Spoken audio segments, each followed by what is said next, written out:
There is something fundamentally misunderstood about trauma. The misunderstanding is not about what happened. It is about what remains active after the traumatic event. Now, trauma is not stored in the nervous system as a story. It is stored as an affective memory, a pattern of emotional and physiological activation encoded at the time of an overwhelming experience. Now, that distinction matters because it explains why people continue to suffer long after the event is over. An affective memory is not a thought.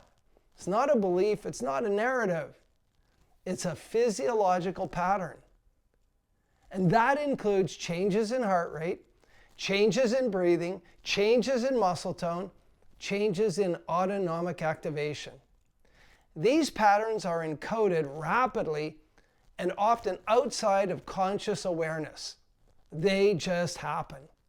Now, the system is designed for survival, not for storytelling, which is why the body responds before the mind has time to interpret.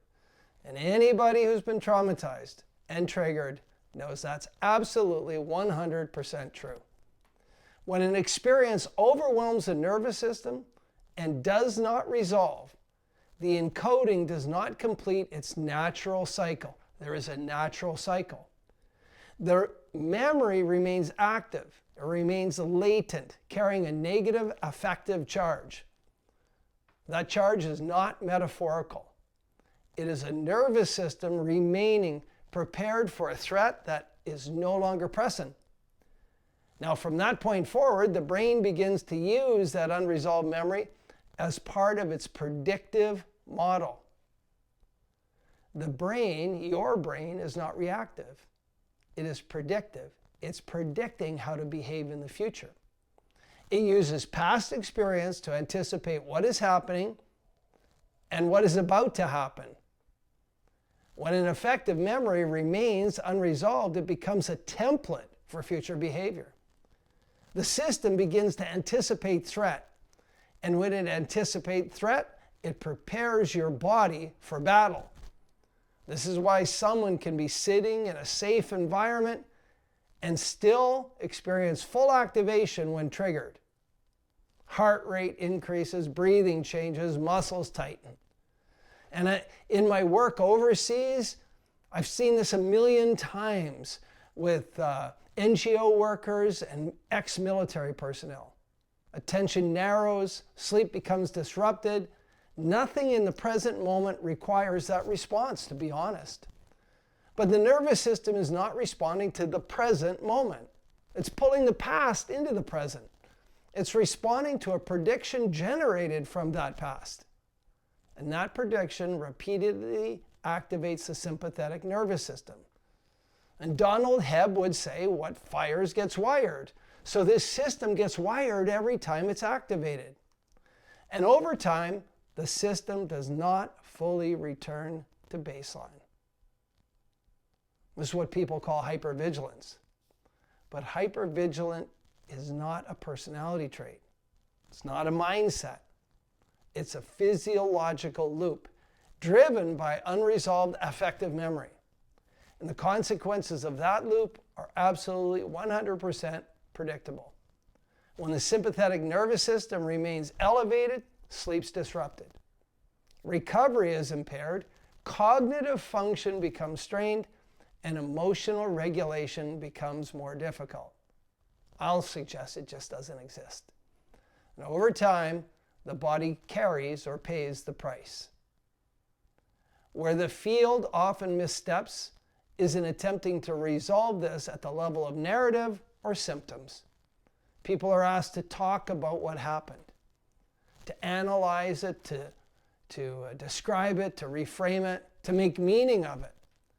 Those processes can produce insight, but they are also wiring and firing the pathway to the negative emotional states that come with that narrative. And the insight does not necessarily resolve the physiological activation. And the reason is straightforward. The charge is not stored in the language. The charge is stored in the nervous system. If the problem exists at the level of the nervous system, then resolution must occur at that level. And this is where memory reconsolidation becomes central. When a memory is activated, it becomes temporarily labial for about 6 hours. And it's open to being updated. Again, this is not theory, this is established neuroscience. And in that labial window, new information can be introduced. In addition, the emotional and physiological response associated with that memory can be changed. Super important here. This does not require retelling the story. It does not require detailed verbal processing, narrative. What it requires is precise activation of the affective memory and engagement of the nervous system in a way that allows the original encoding to be updated without the latent charge. When that update occurs, of course, the latent charge reduces. And when the charge reduces, the predictive model changes. It actually predicts more behavioral flexibility. And the brain no longer anticipates threat from that memory.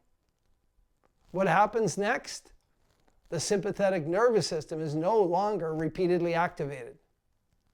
Your system begins to settle. You fall asleep, you stay asleep, sleep improves. You get overnight therapy. Your baseline physiology normalizes. You are no longer being pulled back into the past as a lived physiological experience. This is the shift.